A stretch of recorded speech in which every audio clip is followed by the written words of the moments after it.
ایک چھوٹے سے شہر کے پرہجوم بازار کے کونے میں بابا رحمت کی ایک چھوٹی سی پرچون کی دکان تھی۔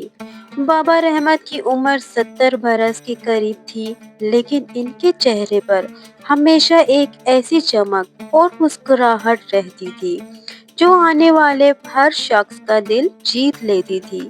ان کی دکان پر صرف آٹا، دال اور گھی ہی نہیں ملتا تھا، بلکہ وہاں سے گزرنے والا ہر شخص سکون کی ایک میٹھی خوشبو محسوس کرتا تھا۔ ان کی خاص بات ان کا مال نہیں، بلکہ ان کا اعلیٰ اخلاق تھا۔ ان کا ماننا تھا کہ انسان کا لہجہ اس کی سب سے بڑی تجارت ہے۔ ایک دن کا ذکر ہے، ایک نوجوان لڑکا جس کا نام اسلم تھا بابا رحمت کی دکان پر آیا۔ اسلم محلے میں اپنی بدتمیزی اور آوارہ گردگی کی وجہ سے مشہور تھا۔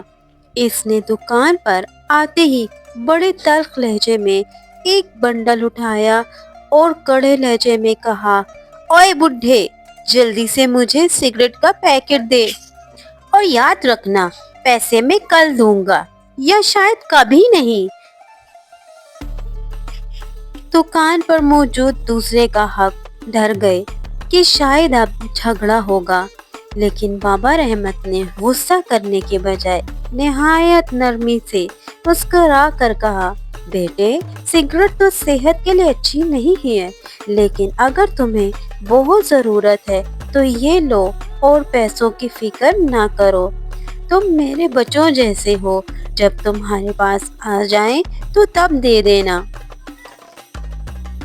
اسلم کو توقع تھی کہ بابا رحمت اسے ڈانٹیں گے یا دکان سے نکال دیں گے، لیکن اس قدر غیر متوقع محبت اور احترام دیکھ کر وہ اندر سے لرز گیا۔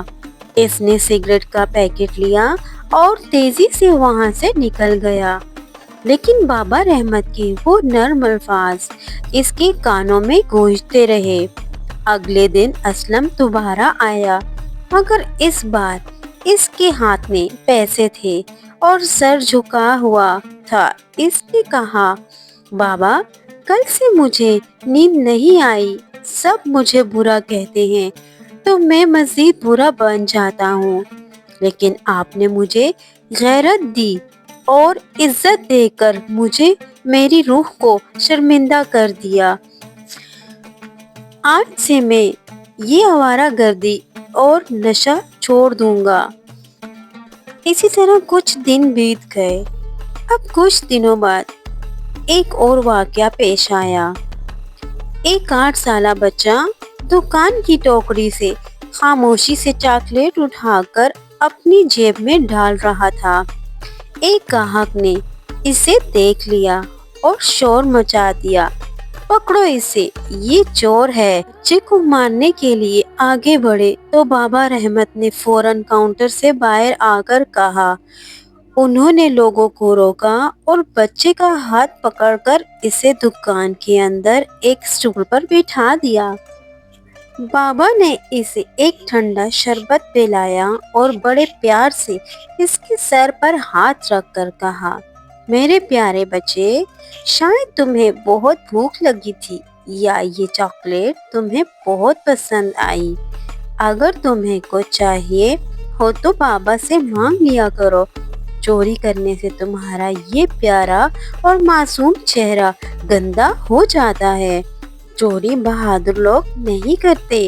وہ بچہ زاروں قطار رونے لگا اور بابا رحمت سے وعدہ کیا کہ وہ زندگی میں کبھی کسی کی چیز کو بنا پوچھے نہیں چھوئے گا۔ بابا نے اسے وہ چاکلیٹ تحفے میں دے دی اور وہ بچہ اس دن کے بعد اس محلے کا سب سے ایماندار بچہ بن گیا۔ شہر میں ایک اور دکاندار تھا جو بابا رحمت کی مقبولیت سے چلتا تھا۔ ایک رات اس نے حسد میں آ کر بابا رحمت کی دکان کے باہر کچرا پھینک دیا تاکہ صبح گاہک بدبو کی وجہ سے نہ آئے۔ جب بابا رحمت صبح آئے، انہوں نے دیکھا کہ کچرا کس نے پھینکا ہے، کیونکہ اس دکاندار کی ایک چیز وہاں گر گئی تھی۔